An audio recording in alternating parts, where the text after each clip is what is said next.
June 8, 2019. My companion said, read Esther chapter 4 and ask the God of the harvest to help you break down the message that is found there, because the people who keep the commandments of God and have the faith of Jesus have been handed over for a price, because even for this there is a term. I announce it to you today so that nothing will take you by surprise, so that from today your faith is strengthened. Do not fear in nothing, small herd, of what you have to suffer for love of the eternal, because at your disposition is the little help.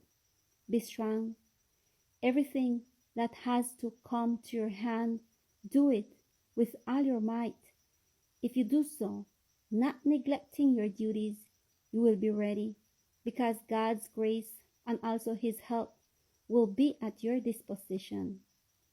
At that moment, he gave me a quote from the book The Evangelical Carpenter, from the topic The Graces of the Spirit.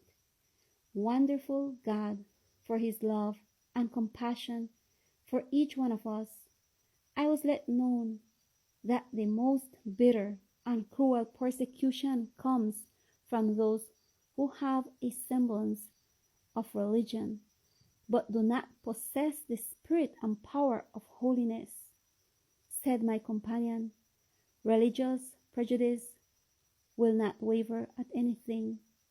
And he continued saying, each angel observes the character of each individual and weighs their moral value.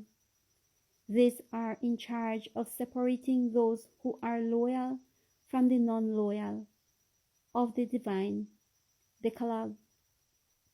Those separated for God will receive the special help of Prince Emmanuel, and will thus be able to endure the time of trouble.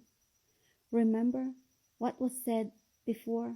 He continued saying, when the Protestant churches reject the clear arguments of the Bible in defense of the law of God, they will fight to silence those who maintain firm faith in a "it is written."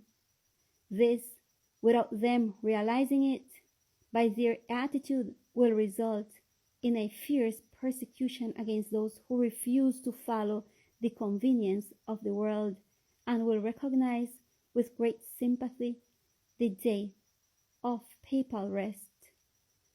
A spirit of hatred and persecution will be awakened by the instigator of souls. Remember Jerusalem. None of those were able to see when the presence of the Most High withdrew.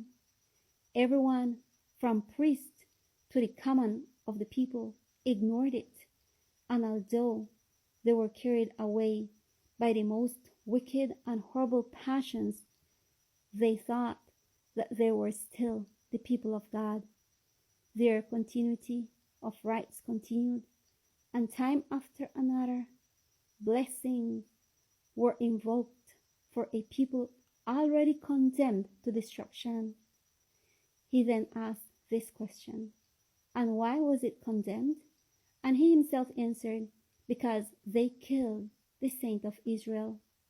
He asked another question, why is it condemned today? Because they falsified the truth. He answered, and justice fled from them, because distorting "it is written," they ingratiate among themselves by saying, we are God's people, and no one will be able to touch us. Decisions of an eternal character are being touched in heaven. He said, and the inhabitants of the earth will not know it.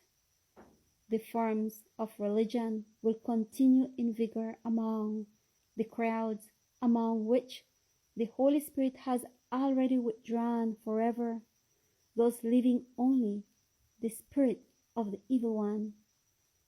They will be instigated by him to fulfill his designs that will resemble the zeal of God, but it is not. Listen to my words, he told me, and be attentive, because the day of weeping and mourning has come to you, and only the keeper of truth and the maker of them will be freed. Faithful and true words of the Lord, which I leave with all of you. May the Lord help us and bless us.